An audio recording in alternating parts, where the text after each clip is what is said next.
Villain saga एक ऐसी कहानी जो कि तुम्हें बताती है कि आखिर एक ट्रू वॉरियर क्या होता है। इसमें लड़का उन लोगों से रिवेंज की जर्नी शुरू करता है जिन्होंने उसके फादर को मारा था। और अगर तुमने इस वीडियो पर गलती से क्लिक कर दिया है तो इसके बाद तुम्हें विलेन सागा सीजन 4 देखने की कोई जरूरत नहीं है, क्योंकि मैं तुम्हें आज बताऊंगा विलेन सागा की पूरी स्टोरी, वो भी केवल 8 मिनट के अंदर।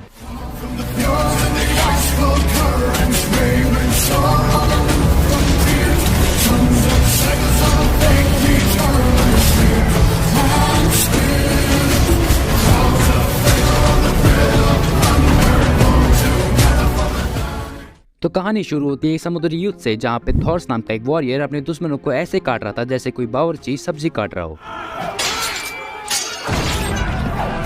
बट थॉर्स फाइट करते करते पानी में गिर जाता है, जहाँ पे वो अपने साथी को हमेशा के लिए छोड़ देता है। अब समय आता है 15 साल बाद का, जहाँ हम मिलते हैं थॉर्स के बेटे थॉरफिन से। थॉरफिन एडवेंचर के लिए हमेशा काफी ज्यादा उत्सुक रहता है, जिससे वो इस दुनिया के बारे में और भी जान सके। और एक दिन उसे उस किसी दुनिया के बारे में याद आता है जिसका नाम है विनलैंड, जो कि उसे एक लीफ नाम के बंदे ने बताई थी, जो कि मेरा मतलब है एक एडवेंचर करने वाला बूढ़ा है। वैसे तो थॉरफिन की लाइफ अपने पेरेंट्स के साथ काफी अच्छी कट रही होती है, बट एक दिन उसके पापा एक भागे हुए स्लेव की मदद कर देते हैं, जिसकी वजह से इस कहानी में वॉर की शुरुआत हो चुकी है। तभी तो स्टोरी आगे बढ़ेगी।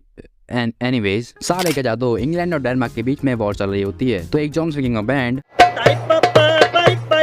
नहीं, ये वाला बैंड नहीं, वॉरियर्स का एक बैंड जो कि फ्लॉकी नाम के कमांडर का होता है। तो ये लोग आइसलैंड में थॉर्स के विलेज में जाते हैं, जहाँ पे वो थॉर्स को अपनी टीम में ज्वाइन कर सके और इंग्लिश यानी इंग्लैंड के लोगों के खिलाफ और भी अच्छे से लड़ सके। सेल्फिश। थॉर्स अपनी टीम का कमांडर होता था, जिसका नाम है ट्रोल ऑफ जोम। अब वॉर का नाम सुनते ही थॉरफिन और बाकी बच्चे काफी ज्यादा खुश होते हैं कि आखिर उन्हें पहली बार वॉर में जाने का मौका मिलेगा। बट उन्हें चीज के रिजल्ट के बारे में कुछ भी पता नहीं होता है, क्योंकि फ्लॉकी और जॉन्स के लीडर ने थॉर्स को मारने का प्लान तैयार करा होता। अब एक्सीलेंट नाम का बंदा फ्लॉकी से बार्गिंग करता है और बोलता है मुझे ज्यादा पैसे चाहिए थॉर्स को मारने के लिए। सेल्फिश। अब सीन आता है थॉर्स की विलेज का, जहाँ पे थॉरफिन और बाकी बच्चे वॉर में जाने के लिए काफी ज्यादा एक्साइटेड होते हैं। बट एक औरत को बताता है कि थॉर्स का कोई भी प्लान नहीं है इन बच्चों को वॉर में जाने का। अब सारे के सारे वॉरियर शिप में निकल चुके होते हैं, बट थॉर्स को रास्ते में पता लगता है कि थॉरफिन शिप में चुप के उनके साथ ही आ चुका है। और फिर काफी देर सफर करने के बाद सबके सब एक आइलैंड पे आराम करते हैं, बट वहाँ पे फ्लॉकी बिछाई जाल पे फंस जाते हैं और पकड़े जाते हैं, जहाँ पे बीचम नाम का खाली मेरा मतलब एक फाइटर निकल के आता है और छोटा भीम के लड्डू की तरह मशरूम खाता है। और थॉर्स की स्किल चेक करने के लिए उसके साथ फाइट करने की सोचता है, बट उससे पहले ही थॉर्स उनकी शिप में आके उन पे दाव बोल देता है। अब लड़ाई तो शुरू हो चुकी है और सारे के सारे सैनिक और बीजॉन को मारने के बाद रियल फाइट शुरू होती है, जहां थॉर्स और एक्सीलेट शॉर्ट फाइट करते हैं। और काफी देर तक फाइट करने के बाद थॉर एक्सीलेट को हरा देता है, बट थॉरफिन और अपने गांव को बचाने के लिए थॉर्स को सरेंडर करना पड़ता है और एक्सीलेट के सोल्जर्स थॉर्स को एरो से पूरी तरह खत्म कर देते हैं। ये सब देखने के बाद थॉरफिन अपने आप से एक वादा करता है कि मैं थॉरफिन द सन ऑफ थॉर्स तुमसे अपने फादर की मौत का बदला जरूर लूंगा। इसके बाद एक्सीलेट उसके सोल्जर्स इंग्लैंड के विलेज को लूटते हैं और जब एक्सीलेट उस विलेज में टहल रहा होता है तो अपने सामने थॉरफिन को देखता है, जो कि अपने से बड़ी स्वॉर्ड लेके खड़ा होता है और उस पर अटैक करता है। बट एक्सीलेट थॉरफिन को एक मच्छर की तरह पटक देता है और वहां से चले जाता है। बट वो थॉरफिन को मारता नहीं है, बल्कि उसको मौका देता है और बोलता है कि तुम्हें मुझे हराने के काफी ज्यादा प्रैक्टिस और स्ट्रेंथ की जरूरत है बच्चे।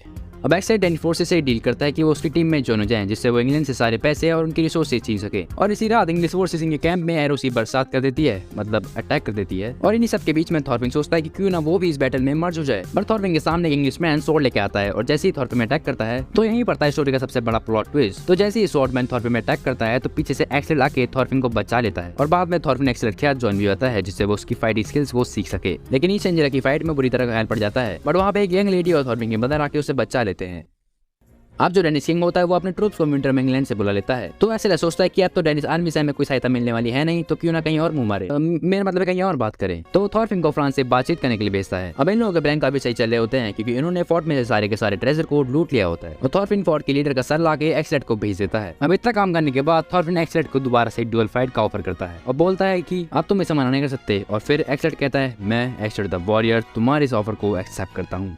अब एक्सीलेट और उसकी मिलिट्री एक पैसे के भूखे आदमी के गांव में जाती है, लॉर्ड जोम्स, जहां पे थॉरफिन और एक्सीलेट फाइट करते हैं, जिसमें थॉरफिन अपने फर्स्ट अटैक में ही एक्सीलेट की शॉट को गिरा देता है। बट एक्सीलेट अपने दिमाग का यूज करता है और फाइट के बीच में थॉर्स की बात आता है और थॉरफिन को गुस्सा दिलाता है, जिसकी वजह से थॉरफिन एक फालतू से अटैक करता है और फिर एक्सीलेट कहता है तुमसे ना हो पाएगा।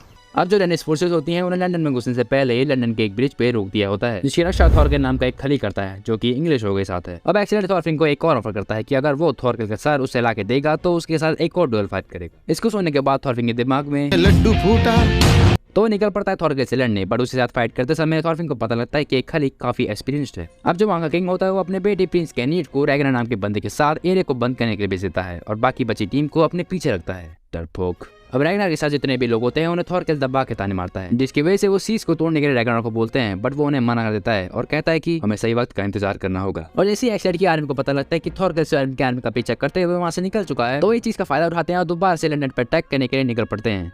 यहाँ थॉर के रैगनार और प्रिंस कैनिड स्वयं की आर्मी को पकड़ने और अपना स्लेव बनाने के लिए उनका पीछा करते रहते हैं। बट आगे जंगल में डैनिश आर्मी के सोल्जर्स उनको पकड़ लेते हैं और बोलते हैं कि हम तुम्हें यहीं खत्म कर देंगे। और फिर फाइट शुरू होती है एंड थॉर और उसके सोल्जर्स डैनिश आर्मी को मच्छर की तरह मसल देते हैं। बट फटने वाली बात तो उस समय आती है जिस समय एक्सीलेट जंगल में आग लगा देता है और थॉरफिन को बोलता है कि तुम प्रिंस कैनिड को वहां से पकड़ लाओ।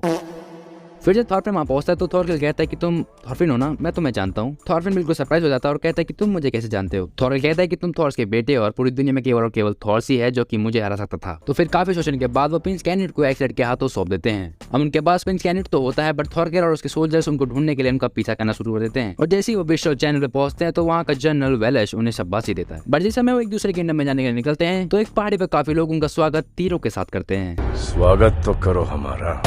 साल 1013 फ्लॉकी डेनमार्क के किंग को रिपोर्ट करता है और बोलता है कि हमारी सेना ने एनिमीज को वेसेस में हरा दिया है। लेकिन वो किंग को यह भी बोलता है कि शायद थॉरकिल ने प्रिंस कैनिड को वापस ले लिया है। और वहाँ वेल्स में एक्सीलेट और उसकी आर्मी को वेल्स की आर्मी द्वारा रोक दिया जाता है और वो उनसे कहते हैं कि अब तो तुम ये साबित नहीं कर देते कि तुम वेल्स में से खून हो या फिर नहीं, तब तक हम तुम्हें आगे नहीं जाने देंगे। और उस समय एक्सीलेट प्रिंस कैनिड को बोलता है कि तुम ये नहीं समझाओ क्योंकि तुम एक प्रिंस हो। बट कैनिड तो एक नंबर का फट्टू होता है, तो इसलिए वो रैगनार के पीछे छुप जाता है। बट एक्सीलेट वहाँ की सेनापति से बातचीत करता है और एक प्लान तैयार करता है कि हम तुम्हारे साथ एक कैदी बन के जाएंगे, बट जैसे ही तुम्हारा एरिया खत्म होगा तो तुम हमें वहीं छोड़ देना। अब एक्सीलेट उसके सोल्जर्स ने नॉर्थ मर्शिया को तो क्रॉस कर लिया होता है, बट वो एक स्नो भरी जगह में फंस जाते हैं जहाँ पे उनके पास कुछ खाने पीने के लिए तो होता नहीं है। लेकिन उन्हें एक विलेज दिखता है जाके लोगों से वो सारा का सारा खाना छीन लेते हैं। और एक्सीलेट उन विलेज वालों को कहता है कि तुम्हें अब खाने की चिंता करने की कोई जरूरत नहीं है क्योंकि मैं तुम्हें इस दुनिया से अलग कर दूंगा। और फिर एक्सीलेट के सोल्जर्स उन विलेजर्स को मार देते हैं जिससे उनकी लोकेशन कहीं पे भी रिवील न हो जाए। और उस विलेज में केवल और केवल एक ही लड़की बसती है जो कि गॉड से कहती है कि क्या दुनिया में इतने बुरे लोग भी एग्जिस्ट करते हैं। I don't know.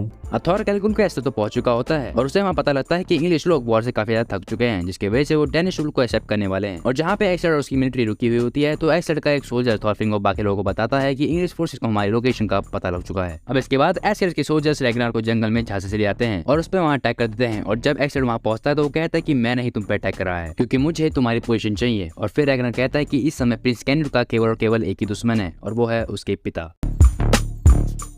तो यहाँ पे खत्म होते हैं विलेन सागा सीजन 1 के 15 एपिसोड। हाँ, ये वीडियो 2 पार्ट में डिवाइड होगी और अगर आपको इसका सेकंड पार्ट चाहिए तो कमेंट करो। हाँ, मैं मिलता हूँ आपको अगली बार एक नए टॉपिक के साथ। मेरा नाम है दीपक और आप देख रहे थे anime star 2.0। So bye bye. By the way subscribe अगर मन हो तो।